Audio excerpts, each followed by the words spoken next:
nahitabo ni siya pasado hapit na gyud alas 12 sa tungang gabi. Nilihok ang kaning butanganan og tubig ba nga plastic drum og bangko.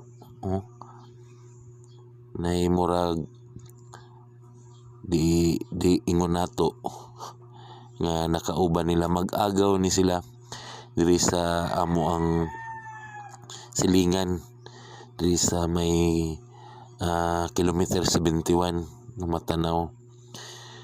Natingala pag-ayo ning duha ka mag-agaw. Nagkalingaw ra sila istorya ba kay trabaho nila pagkaugma. Nang lihok ang mga butang, check niya diri sa pikas ning si agaw kung anong naingon ato. Ya kung mapansin ninyo nga portion, awa na ning gawas nga murag bata nga nakaputi tas og buhok.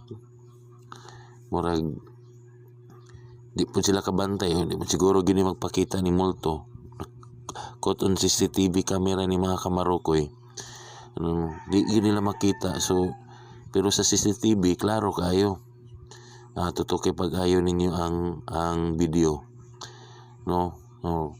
Manggilihok gyud ang pagkabutang ba.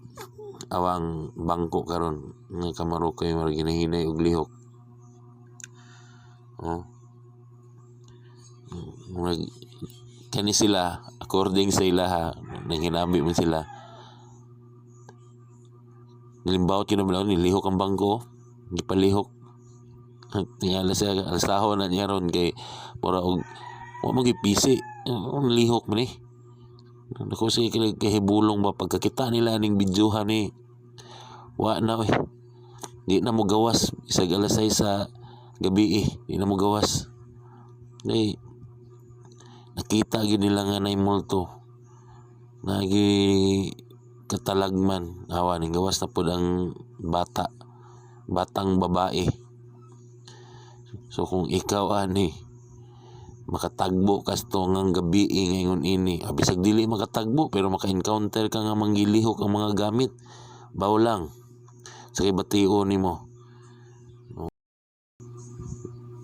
Dili man pud ni siya edited kay base man na capture sa camera, no, sa video camera. Makapanlimbawt yung balahibo, lihok na pud ang drum, plastic drum.